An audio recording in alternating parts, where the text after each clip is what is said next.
Yes, and here's the question I have for you. Could you elaborate a bit more on this topic?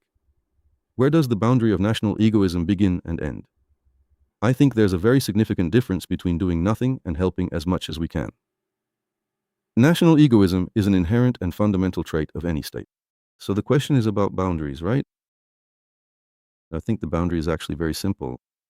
It's one thing to look at the world through Ukrainian eyes, and quite another to deny other countries the right to see the world through their own eyes.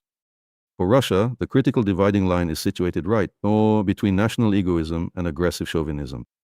That's how I see it. This is the dividing line.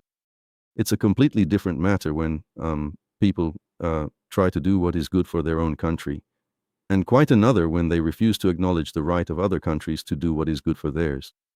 This illustrates the fundamental difference, for example, between Israel, which views the world through Israeli Jewish eyes, and Putin's Russia, which, for instance, categorically denies Ukraine its inherent right to look at the world through its own Ukrainian eyes. This represents the fundamental difference between national egoism, which remains an absolutely irreducible and inherent characteristic of any sovereign state, and the concept of great power chauvinism. To clarify, national egoism is the core principle according to which a state considers it absolutely necessary to protect the primary interests and well-being of its own citizens above all else.